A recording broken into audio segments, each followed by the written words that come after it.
The message arrived on a Tuesday. It came through the standard diplomatic channel, encrypted with the golden seal of the Galactic Council, and it landed on the desk of Secretary-General Amara Os at exactly 6:14 in the morning. She was on her second cup of coffee. She read it once, slowly. Then she set her cup down, read it again, and sat back in her chair for a long time without saying anything. Outside her window, the city of New Geneva was waking up. Lights were turning on in apartment buildings. Trams were starting their morning routes. Children were being walked to school. The world looked the same as it always did, quiet, normal, unaware. Inside her office, everything had just changed. The message was not long. The Galactic Council did not waste words. It said simply that the United Earth Directorate was required to send its senior diplomatic representative to the Council's main station, orbiting the gas giant Karath 9, within 30 days. The subject of the meeting was listed as Review of Terran Military Capabilities and the Matter of Galactic Security. At the bottom, in the formal language that the Council used when it wanted to sound polite while doing something hostile, it said that Earth's cooperation was expected and encouraged. Amara had been Secretary General for 6 years. She had dealt with the Council before trade disputes, border questions, the long and boring business of being a junior member of a very old organization. But she had never received something like this.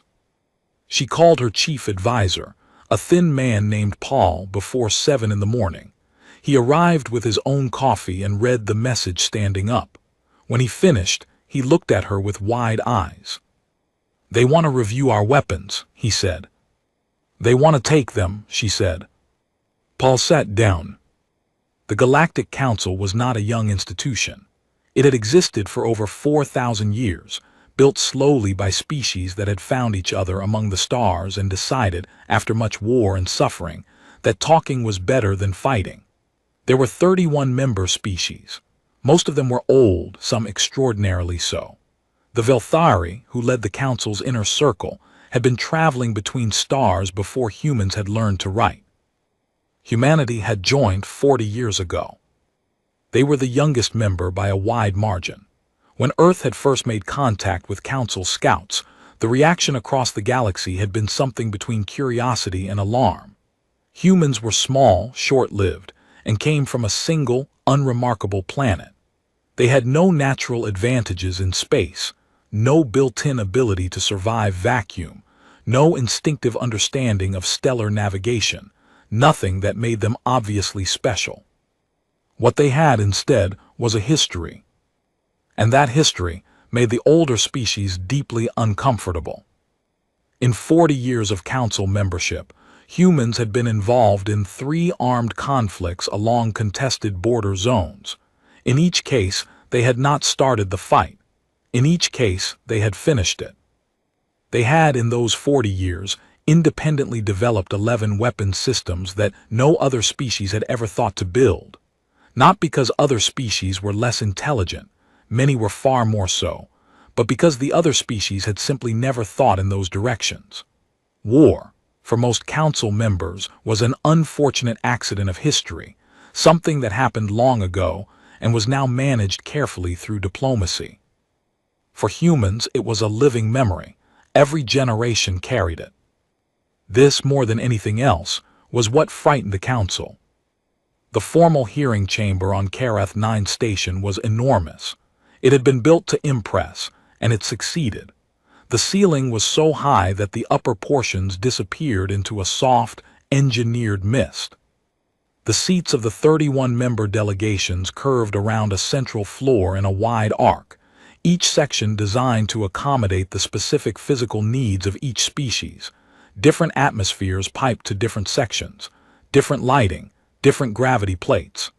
It was, in its way, a marvel of inclusion. Amara walked in wearing a plain dark suit. She had one aide beside her, just one, a young man named Kale who carried a single folder of documents. She had deliberately left the larger delegation behind. She wanted to look small. She wanted them to underestimate her. The chamber went quiet when she entered. She could feel the weight of thousands of years of alien history pressing down from those seats. She walked to the central floor, stood at the human delegation's position, and waited. The lead arbiter of the council was Suveth, a Velthari elder. The Velthari were tall, pale-skinned, with long fingers and eyes that reflected light in a way that made them look permanently calm, permanently cold. Suveth was old even by Velthari standards. He had been on the council for over 200 years. He spoke slowly and precisely, in the way that very powerful beings speak when they want you to understand that every word was chosen deliberately. He welcomed Amara. He thanked Earth for attending. He spoke for several minutes about the importance of galactic stability, the shared responsibility of all council members, and the necessity of trust between species. Then he presented the Disarmament Accord. It was a long document. Kale's copy ran to 47 pages. The short version was this: Earth was required to decommission its entire military fleet within 3 years. The Terran Defense Corps, the ground-based military force, was to be disbanded. Earth's weapons research programs were to be placed under the direct oversight of a council security body. Human ships would still be allowed to travel, trade, and explore, but they would carry no weapons beyond what the council defined as defensive minimums, a category so narrow it was almost meaningless. In exchange, the council would provide Earth with a security guarantee, a promise that other council members would protect Earth if it was threatened. Amara read every page. The chamber was silent while she did. She read slowly, carefully, without expression. Some of the alien delegates watched her with what might have been satisfaction. Others watched with something harder to read. When she finished, she set the document down on the table in front of her. She looked up at Suveth. "May I ask what evidence has brought the council to this position?" she said. Suveth had prepared for this. He listed the 3 border conflicts. He listed the 11 weapons systems. He described, in careful and diplomatic language, the concern that a species so militarily oriented and so historically conditioned toward conflict posed a risk to the stability of the wider galactic community. He said that this was not a punishment. It was a precaution. He said it gently. He said it as if he was doing her a favor. Amara listened to all of it without interrupting. When he was done, there was a pause. Then she said, "We'll need 72 hours." A small sound moved through the chamber. Not quite surprise, not quite relief, something in between. Suveth looked at her with those cold, reflective eyes and said that 72 hours was acceptable.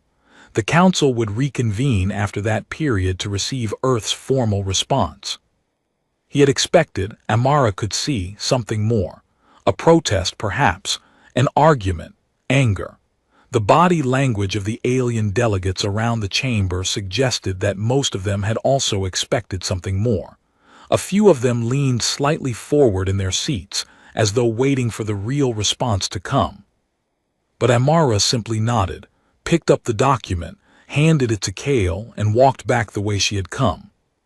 Kale waited until they were in the corridor outside, well away from the chamber doors, before he spoke. "Secretary General," he said quietly, "are we going to accept it?" "No," she said. "Then what are we doing for 72 hours? She didn't answer right away. They walked the length of the corridor, past tall windows that looked out into space, the gas giant Kareth 9 filling half the view, its orange and brown bands moving slowly in the light of a distant sun. It was beautiful in the way that dangerous things often are. "We're going to teach them something," she said finally. Kale looked uncertain. Teach them what? She looked out at the planet for a moment. Then she turned and kept walking. "Who we are," she said, "and how we got here." Back on Earth, the message went out within the hour. It reached Admiral Dren Vasquez aboard the TDS Carthage, currently stationed near the Outer Belt. It reached Dr. Lena Maury at the University of Cape Town, where she was teaching a morning class on pre-contact human history. It reached a dozen other people in a dozen other places. Soldiers, historians, engineers, and one very old retired general who had fought in the last of the border skirmishes and still walked with a limp from it. The message was simple.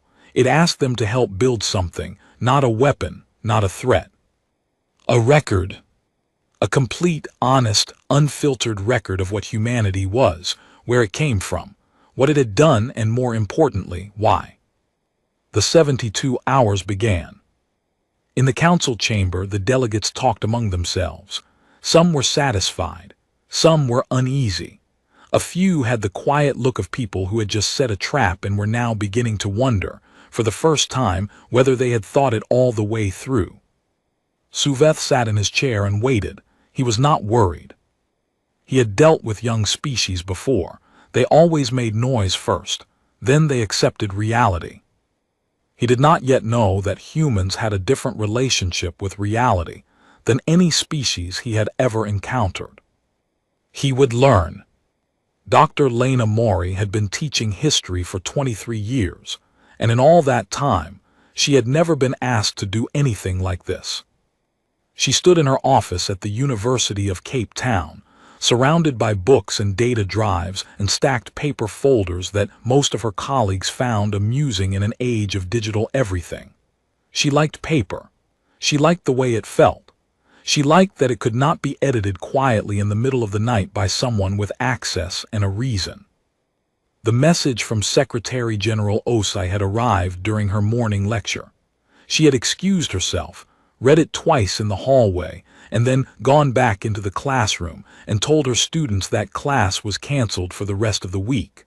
When they asked why, she told them something important had come up. That was, she thought, probably the most enormous understatement of her career. The message asked her to compile a full historical record of human warfare, not a summary, not a diplomatic overview softened for alien audiences, the real thing, everything.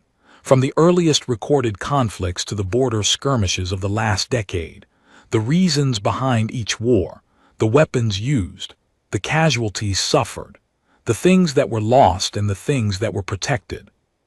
The Secretary General wanted it complete, honest, and ready for transmission to the Galactic Council within 60 hours.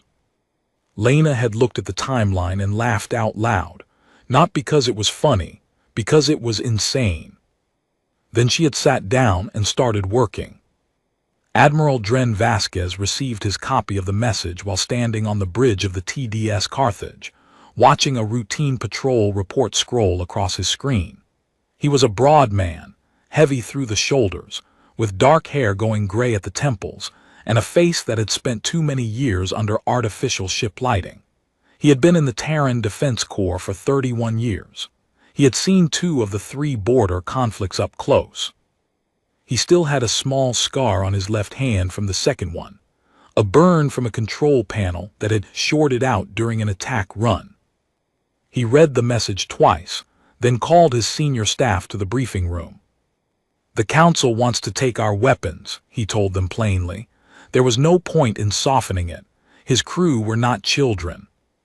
The Secretary General has asked for 72 hours to prepare a response. Part of that response involves us.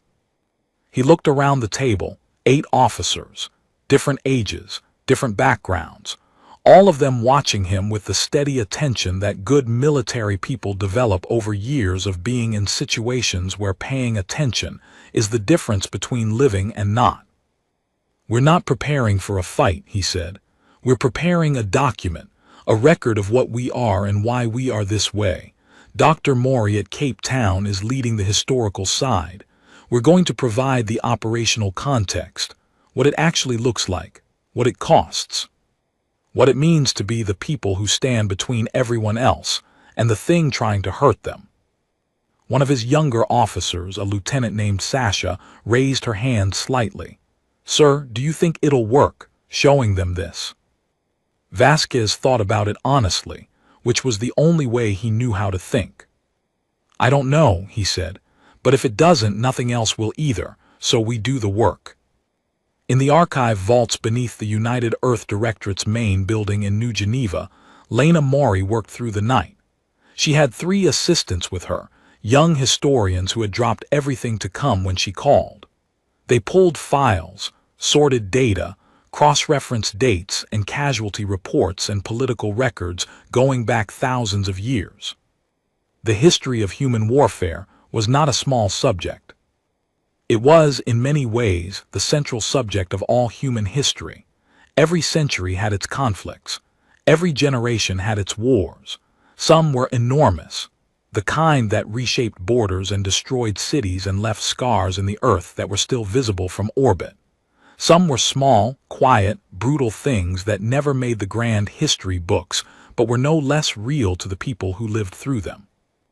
Lena did not flinch from any of it. She had spent her career looking at the worst of what humans had done to each other, and she had made a choice a long time ago not to look away. Looking away was comfortable. It was also dishonest, and dishonesty in her profession was the one thing she could not forgive. She organized the record not by date but by reason. Every conflict categorized by what drove it: resources, territory, belief, fear, revenge, protection. The categories were not always clean. Most wars had more than one cause, layered over each other like sediment. But the patterns emerged as they always did when you looked at enough data. And the pattern that emerged most clearly, across all of human history, across every century and every culture, was this: humans almost never fought for the joy of it. They fought because they were afraid. They fought because something they loved was threatened. They fought because they had already tried everything else, or because someone else had not given them the chance. This was not an excuse. Lena was not interested in excuses. The record showed terrible things: massacres, atrocities, destruction on a scale that was difficult to look at directly. Humans had done monstrous things to each other. The record would not hide that. But it would also show the other side. The soldiers who had died holding a position so that civilians could escape. The medics who had worked in the open, in the middle of firefights, because the wounded needed them and they had taken an oath. The ordinary people who had picked up weapons they didn't want to use and gone into the dark because no one else was going to go. On the TDS Carthage, Admiral Vasquez was recording his own contribution. He sat in a small room off the main corridor, alone, with a recording device and a cup of cold coffee he kept forgetting to drink.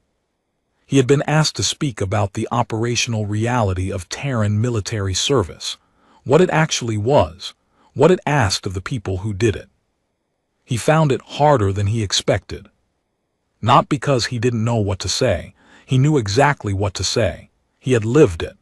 The difficulty was that some of it lived very close to the surface, even now, even after 3 decades.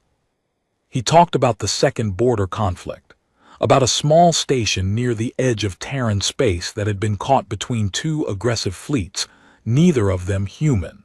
The station had housed about 400 civilians, miners and their families mostly. When the fighting started, the evacuation ships were not fast enough. The Carthage, then under a different captain, had put itself between the station and the attacking fleet, and held that position for 11 hours while the civilians loaded. 212 crew members died in those 11 hours.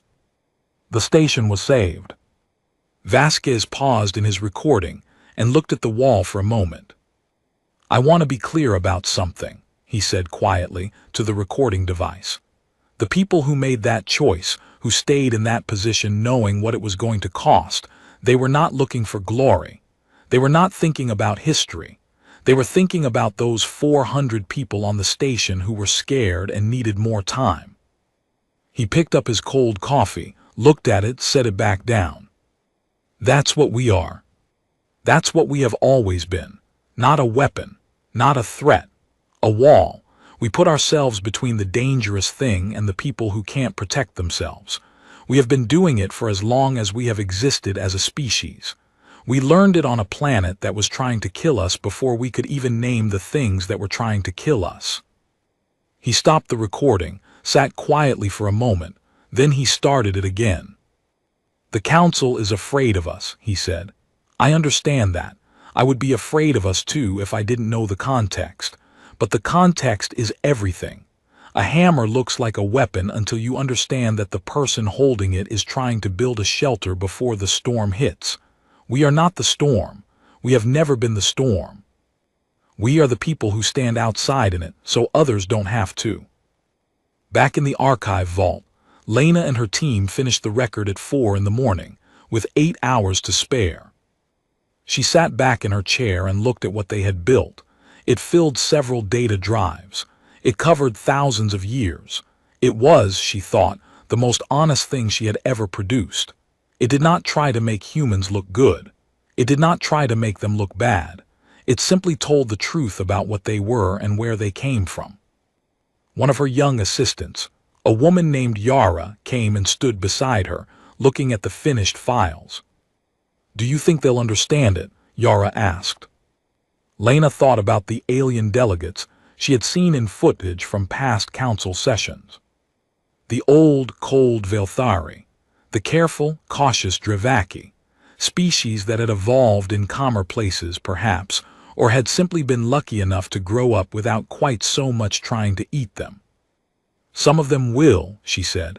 "Some of them won't want to, and some of them," she paused, "some of them will understand it better than they expected to, and that will be the hardest thing of all for them to admit." She packaged the record and sent it to Kale on the Karath 9 station, who would pass it to the Secretary General. Then she leaned back in her chair, closed her eyes, and thought about all those people from all those centuries, the frightened and the brave and the stubborn and the desperate, who had somehow, generation after generation, kept getting up. She thought that was, in the end, what humans were. Not warriors. Not conquerors. Just people who kept getting up. On the council station, in a small side office that had been assigned to the junior Velthari staff, a young aide named Vane sat at her desk late at night. She had received a copy of the human historical files through a back channel. One of the human delegation's aides had sent it informally, without explanation. She had not meant to read all of it. She read all of it. She sat for a long time afterward, very still, in the way that her species went still when something had moved them and they were not sure what to do about it. She had studied humans as part of her diplomatic training. She had read the standard council assessments: dangerous, unpredictable, over-aggressive, a species that had not yet learned the restraint that came with age. The record she had just read told a different story. Not a comfortable story, not a clean one, but a true one, she thought. A true one about creatures who had been hurt again and again across thousands of years and had never, not once, decided that the answer was to stop caring about each other. She did not have a word in her language for what she felt. Later, when she tried to explain it to another aide, the closest she could come was ashamed. Not of humanity. Of the Accord. The 72 hours ended on a Thursday morning, station time. The grand chamber of the Galactic Council filled slowly, the way it always did before an important session, delegates arriving in clusters, aides carrying documents, the soft hiss and hum of different atmospheric systems adjusting to different needs. The enormous room settled into its usual organized quiet, 31 delegations in their assigned positions, the curved arc of seats looking down at the wide central floor where the real business was conducted. Suveth arrived last, as was his custom.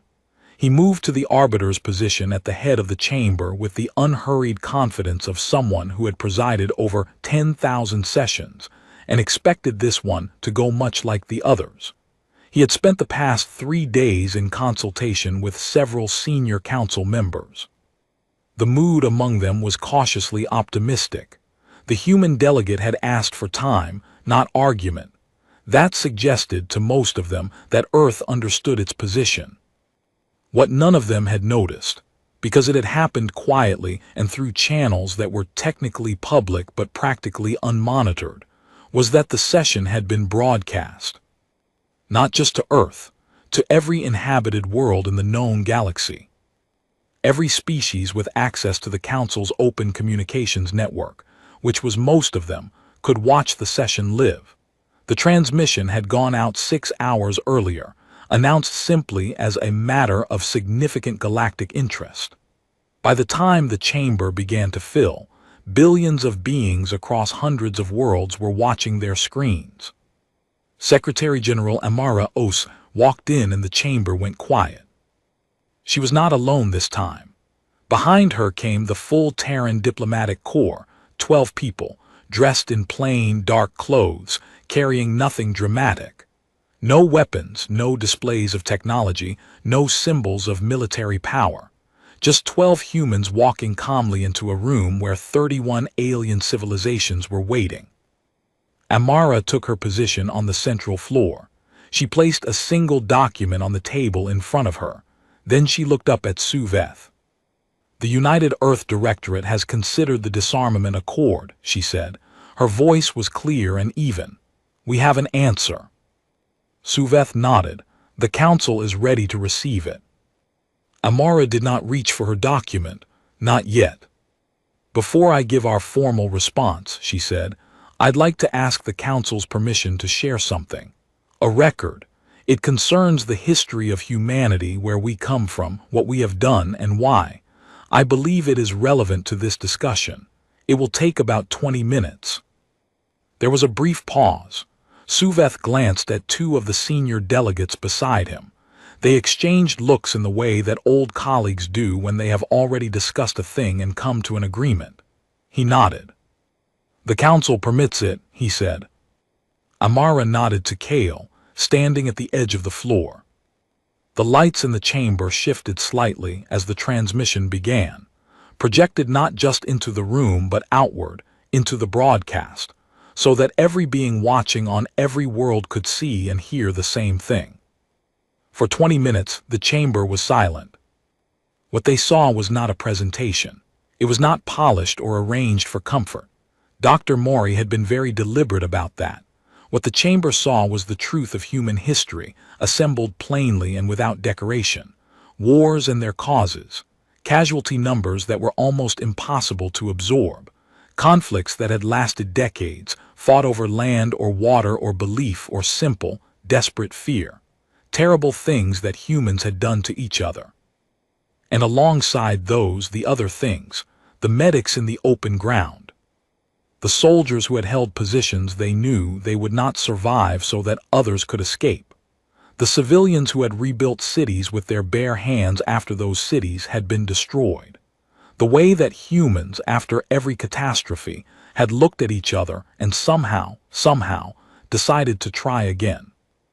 When it ended, the chamber stayed quiet for a long moment. Then Amara spoke. "We are not a comfortable species," she said. "We know that. We have never pretended otherwise. Our history is not clean, and we will not insult this chamber by suggesting it is. We have done terrible things. We carry that." She paused. "But I want the Council to understand something about that history. Every weapon in it, every strategy, every doctrine, every piece of military technology we have ever developed came from loss. We did not build weapons because we enjoyed building them. We built them because something we loved was taken from us, or threatened, or we could see the threat coming and we refused to be helpless when it arrived." She let that sit in the air for a moment. "The Council's accord asks Earth to disarm, to trust that the security guarantee offered by this body will protect our people. With respect," and here her voice stayed perfectly level, perfectly calm, "we have been alive long enough to know what happens to people who cannot protect themselves when the protection they were promised does not arrive." She picked up her own document from the table. It was thin, much thinner than the accord. "This is Earth's response. We call it the OSI Doctrine for reasons that will become clear." She read it aloud. "Earth will disarm completely the moment every species in this chamber disarms completely. We will decommission every warship the hour you decommission yours. We will stand down every soldier when you stand down yours. We ask for nothing more than we are prepared to give. but we will not give it unilaterally. We will not apologize for surviving, and we will not trust our people's safety to a promise." She set the document down. The chamber was very quiet. Several delegates were looking at each other. A few were looking at Suveth. The Velthari elder's face, as always, was difficult to read, those pale, reflective eyes giving away nothing. Then Amara said, "I'd like to play one more thing. It's short, 3 minutes." She nodded to Kale again. What came out of the speakers was not visual. It was audio only. 3 minutes of raw, unprocessed sound from the Battle of Callisto Station, recorded 20 years ago during the Second Border Conflict. The TDS Callisto had been a smaller vessel than the Carthage, a defense frigate assigned to protect a civilian transfer station near the outer edge of Terran space. When an armed pirate fleet of thousands had moved on the station, the Callisto and its crew of 340 had moved with them. The audio was not dramatic in the way that recordings of battles were often made dramatic in stories. It was not music and heroic voices. It was real. It was communications between crew members, some of them very young, coordinating damage control and evacuation procedures while the ship was being hit. It was the sound of systems failing. It was the sound of people telling each other what to do in voices that were afraid but steady. It was, in one short section, the sound of a young engineer laughing, actually laughing, at something one of her colleagues said in the middle of everything, because humans sometimes laughed when they were terrified, and no one had ever been able to explain why. 310 of the crew of the TDS Callisto died in that engagement. The station held, every civilian evacuated safely. When the audio ended, the chamber was silent for a very long time. No translation was needed.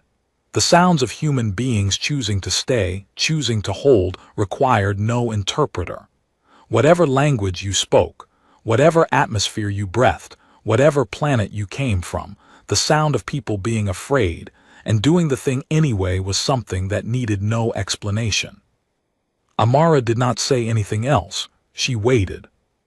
The silence stretched, and then from one of the far sections of the chamber, from the delegation of the Marin, a small, quiet species that rarely spoke during open sessions, came a sound.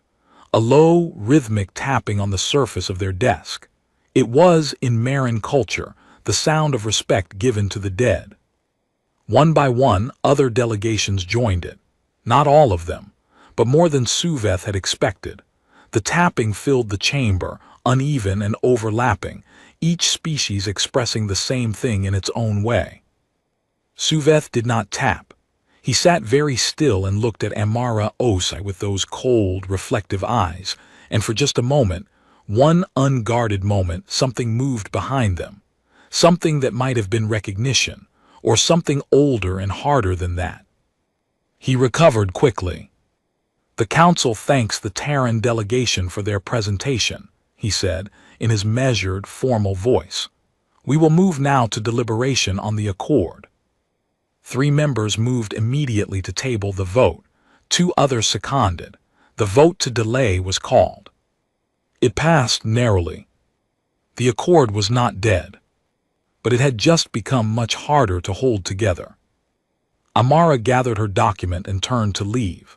As she passed the edge of the floor, she paused briefly, barely noticeably, near the section where the junior Velthari staff were seated. The young aide, Vane, sat very still, her hands folded, her pale eyes fixed on the middle distance. Amara did not stop, but as she walked past, she looked at the young aide, and something passed between them, just a look, brief and quiet. That was not a threat and not a comfort, but something close to acknowledgement. "I see you," the look said, "and you see us now, really see us." Outside the chamber, in the corridor, Kale exhaled slowly and looked at the Secretary General. 3 members moved to table it, he said. "That's more than we expected." "Yes," Amara said. "Do you think it'll hold?" She walked toward the docking bay where the Terran shuttle was waiting.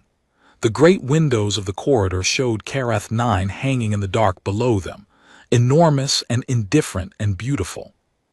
"For now," she said, "but we're not done. The Accord isn't dead. Suveth will push again. He's been doing this for 200 years. He won't stop because of one hard session." "Then what do we do?" She looked out at the planet. "We wait," she said quietly, "and we hope that the galaxy gives us the chance to show them one more time who we really are." She did not know then how soon that chance would come, or what it would cost. Across the galaxy, on 100 worlds, beings who had watched the session live were quiet in their homes and public spaces, thinking about the 3 minutes of audio from a transfer station 20 years ago, and the sound of 310 people who had stayed. Some of them would forget it by morning. Some of them would not forget it for the rest of their lives. 6 weeks after the session in the Grand Chamber, the Galactic Council was quietly falling apart. Not dramatically, not with raised voices or broken agreements or delegations walking out. That was not how old institutions broke. They broke the way old stone broke, slowly, from the inside, along fault lines that had always been there, but had never been stressed quite this hard before. The broadcast of the session had done things that Suveth had not anticipated. On dozens of worlds, public conversations had shifted. Species that had never thought much about humanity were thinking about them now. Some of those conversations were hostile. Yes, the humans are dangerous, the Accord was correct, they should be controlled. But many of them were something else, complicated, questioning. The kind of conversations that are hard to manage once they have started. 3 council members who had previously supported the Accord were now publicly reviewing their position. 2 others had quietly stopped returning Suveth's communications. The Vilthari elder was not a man who panicked. He had been in politics long enough to know that every situation had a pressure point, and that patience, applied correctly, could move almost anything.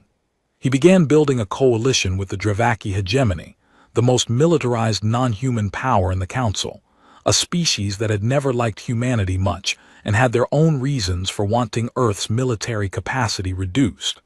With Dravaki support, Suveth calculated, a second vote on the Accord could still succeed. He was patient, he was careful, he was, he believed, completely in control. Then the Vreth signal appeared.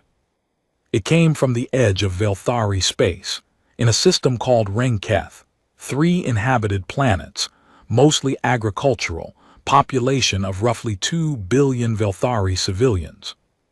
The signal was old, in the sense that the light from whatever had produced it had been traveling for time, but the source was not old.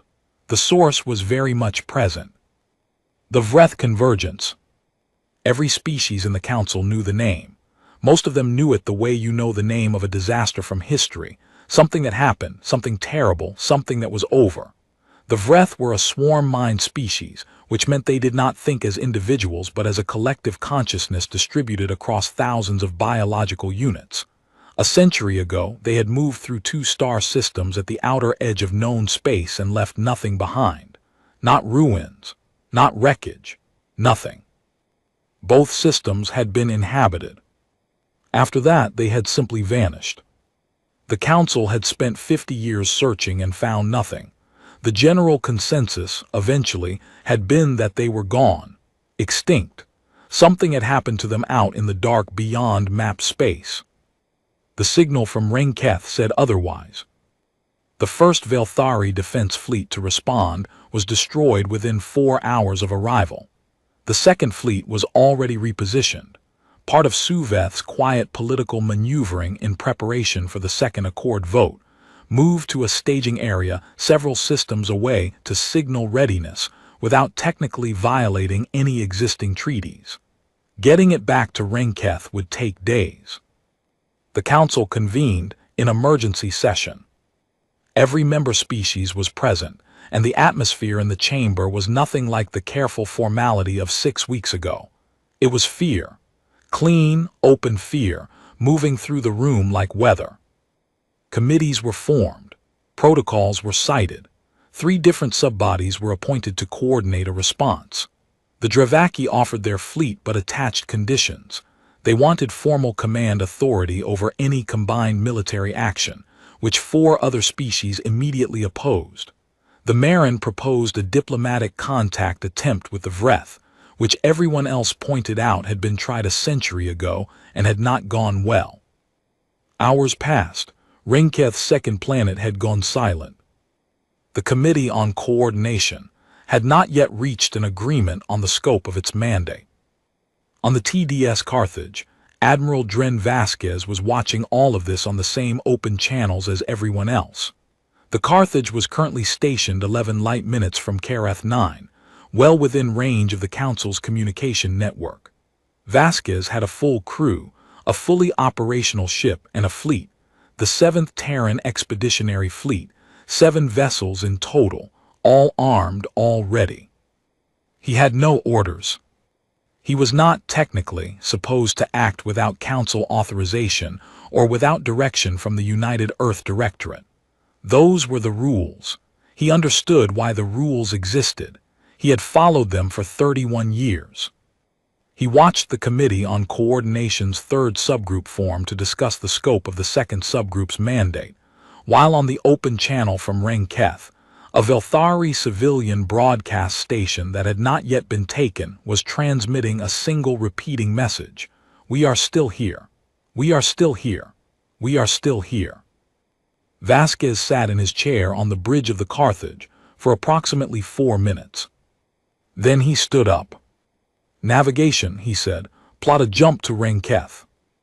His first officer, a woman named Commander Yale Park, turned from her station. "Admiral, we don't have authorization." "I know. The Council hasn't issued." "I know." His voice was not angry, it was very quiet and very certain. "Plot the jump, Commander." Park held his gaze for 1 moment. Then she turned back to her station. "Jump plotted," she said. Vasquez opened the fleet-wide channel. All 7 ships of the 7th Expeditionary could hear him. "This is Admiral Vasquez. We are jumping to Renketh. There are 2 billion civilians in that system and they need help. That's all the authorization I need. That's all the authorization any of us have ever needed." He paused. "Jump on my mark." He opened 1 more channel, the Council's open emergency frequency, which every member species was monitoring. "This is Admiral Dren Vasquez of the TDS Carthage, commanding the 7th Terran Expeditionary Fleet. We are moving to Renketh. We are not asking permission. We are not waiting for a committee. There are people there." He closed the channel. "Mark," he said. The Carthage jumped. What followed was 11 hours that Vasquez would not speak about in detail for years afterward. The Vreth convergence was everything the historical records had suggested and worse. They did not fight the way other species fought. No formations, no tactics in the conventional sense, just a wave of biological mass that moved and responded and adapted in real time like a single enormous organism. They had already reached the 3rd planet of the Renketh system when the 7th Fleet arrived. The battle was not clean. It was not heroic in any neat, story-shaped way. It was 7 ships against something that did not feel pain and did not understand retreat and did not stop. 2 of the 7 ships were destroyed in the first hour. A third took damage so severe it had to pull back to minimum safe distance. Vasquez moved the Carthage into the gap and held it there, because that was what you did when there was a gap and you had a ship. He took a piece of shrapnel across the jaw in the 4th hour when a secondary console exploded beside him. He did not leave the bridge. In the 7th hour, the Dravaki fleet arrived. They had moved without waiting for the committee's authorization, which no one would acknowledge publicly for several months. In the 9th hour, 2 Marin vessels arrived. Small ships, lightly armed, but their navigators knew the local stellar geography and used it to drive sections of the Vreth mass into positions where the heavier ships could concentrate fire. In the 11th hour, the Vreth convergence withdrew. Not defeated, that was not a word anyone used. They pulled back, the way a wave pulls back from a shore. They were still out there, somewhere in the dark beyond Renketh, but they had pulled back. The system was intact. The 3 planets were intact. The civilian broadcast station on the first planet was still transmitting. It had stopped repeating its distress message. It was playing music now, old Velthari music, slow and deep, the kind that was played after funerals, after hard things, when people needed to be reminded that something still continued. On the surface of Renketh's first planet, in a field outside the main population center that had been converted into a field hospital, a human medic named Corporal Bree Santos was setting a broken forearm. The patient was a Velthari male, probably middle-aged by their standards. He had been part of a civilian defense group that had tried to hold a perimeter near one of the agricultural processing facilities. Most of his group had not survived. He had a broken arm, several cuts, and a look in his eyes that Bree recognized. The specific, hollow look of someone who had seen things they were still trying to process. He also, she was fairly certain, had been armed with a weapon that would have been turned against human ships if the Accord had gone through and the political situation had escalated. She didn't know that for certain. She didn't ask. She set the bone. She wrapped the arm. She told him he was going to be fine, in the standard Velthari phrase she had learned in basic medical training, which her accent mangled slightly in a way that apparently sounded, to Velthari ears, mildly amusing. He looked at her for a long moment. Then he said something she didn't fully catch. Her Velthari was limited, but Kale, who was nearby and had better language training, translated it later. He had said, "Why did you come?" And she had said, without thinking about it, in the simple way that people answer questions when they are tired and the answer seems obvious, because you needed help. Suveth arrived at Renketh 4 days after the battle, when it was safe to bring civilian transports in. He walked through the field hospital. He walked through the damaged sections of the first city, where human engineering teams were already working alongside Velthari crews to assess structural damage and begin repairs.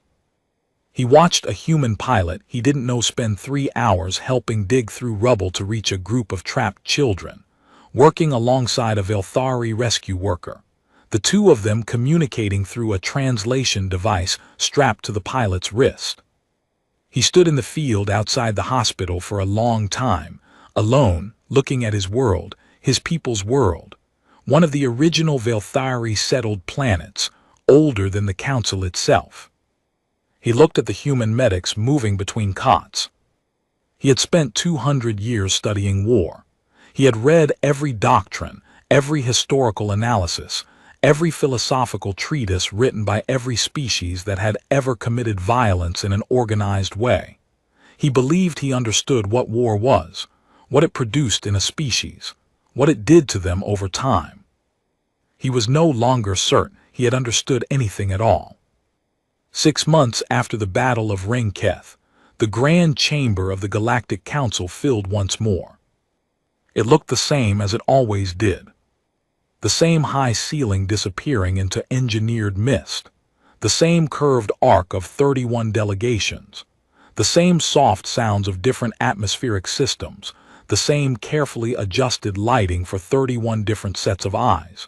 To look at it, you would not know that anything had changed. But things had changed. You could feel it if you knew where to look.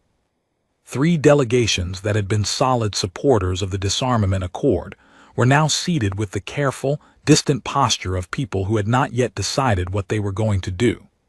The Dravaki section, which had usually aligned with Suveth's inner circle on sensitive votes, was quiet in a different way than usual, less self-assured, more watchful. The Marin delegation, the small quiet species that had sent 2 lightly armed ships to Renketh without waiting for authorization, sat with a dignity they had not always carried so visibly. The human delegation entered. Amara Osai walked to the central floor. Admiral Vasquez walked beside her, which was unusual, a military officer in the diplomatic chamber, but no one raised an objection. He wore his uniform. He had a thin scar along the left side of his jaw that was still pink. He would carry it for the rest of his life. Suveth arrived last. He moved to the arbiter's position. He looked older than he had 6 months ago, which was unusual for a Velthari. Their aging was slow and even, not responsive to stress in the visible way that human aging was. But something had shifted in how he carried himself. Something had settled differently in those pale, reflective eyes. The session was called to order. Suveth had formally requested this session. He had listed its purpose as final deliberation and vote, disarmament accord, Terran military capabilities review. The phrasing was bureaucratic and neutral. It gave nothing away. Amara had spent the past 6 months preparing for this vote. She had done the diplomatic work carefully, conversations with individual delegations, responses to concerns, quiet reassurances where they were needed and honest answers where they were not. She did not know, as she stood on the floor of the chamber, whether she had done enough. The count was close. It had been close for weeks and had not moved much. She was prepared to argue. She was prepared, if it came to it, to propose modifications to the accord that would reduce its scope while preserving Earth's core military capacity. She had a folder of counter-proposals with her. She had rehearsed 3 different versions of her closing statement. She did not end up needing any of it. Suveth called the session to formal order, read the procedural requirements, acknowledged all 31 delegations by name in the traditional way. Then he paused. What happened next was not on the agenda. He spoke, not in the formal, precise cadences of a council arbiter giving a ruling. In a different voice, slower and somehow heavier, like a man carrying something that he had been carrying for a while and had finally decided to set down. I have served on this council for 212 years, he said. I have presided over 407 formal votes. I have been present for 7 major treaty negotiations and 3 species membership processes. I believe I have acted, in all of those situations, in accordance with my best understanding of what was right and what would maintain stability in this community. He paused again. I was wrong about the disarmament accord. The chamber was absolutely still. I was wrong about what it was. I described it internally and publicly as a precaution, a responsible measure to address the genuine concerns of member species about Terran military capacity. That was not entirely false. Those concerns exist. They are real. But the accord itself was not primarily a precaution. It was a disarmament of a species that frightened us. And it was dressed in the language of responsibility, because that language is more comfortable than the honest one. He looked directly at Amara Osai as he said the next part. I studied humans for 40 years before Earth joined this council. I read every available analysis, every contact report, every cultural study. I believed I understood what I was dealing with. A young species, conditioned by a violent history, requiring careful management as they integrated into a more mature galactic community. He stopped.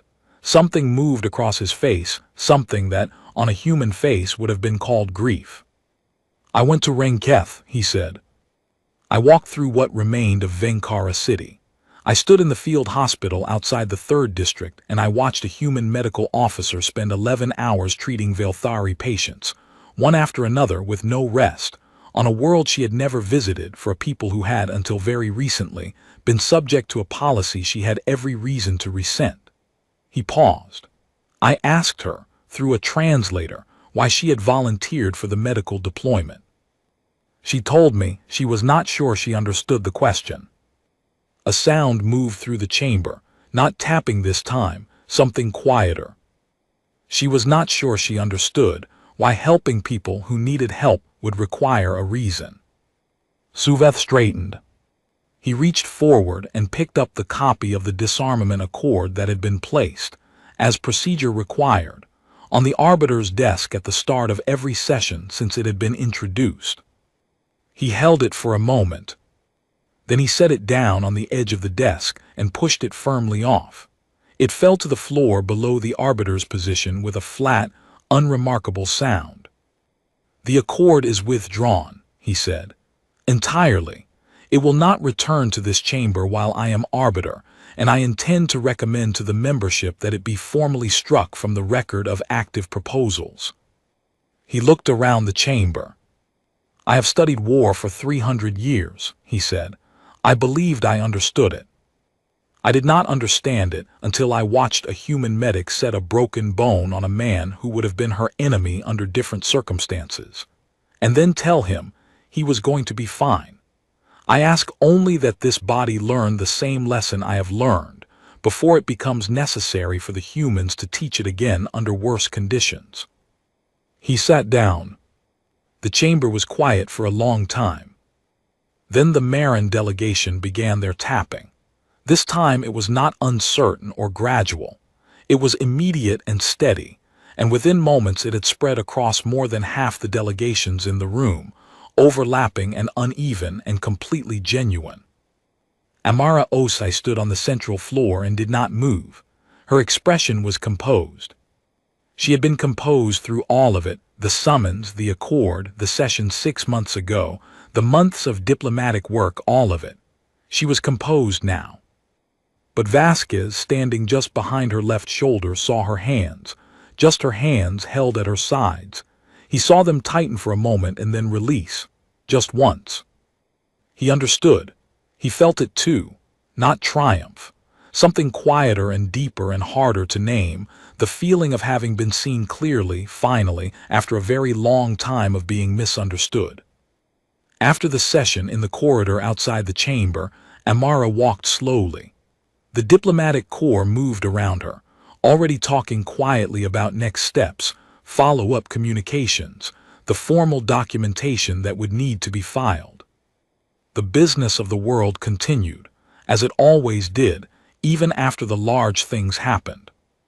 She paused near the wide window that looked out at Kareth 9. The planet was the same as it always was, enormous, orange-brown, beautiful in its complete indifference to everything happening on the station above it. Vane, the young Vilthari aide, was standing near the window. She had been at every session. She had watched all of it, the first session, the broadcast, the 6 months of political work today. She stood now with her hands folded and her pale eyes on the planet, and she looked, Amara thought, like someone who had started a journey 6 months ago and had only just realized how far they had come. Amara stopped beside her. The young aide looked at her. She started to say something formal, some diplomatic acknowledgement, some appropriate phrase. Amara spoke first, quietly without formality. "We're not a weapon," she said.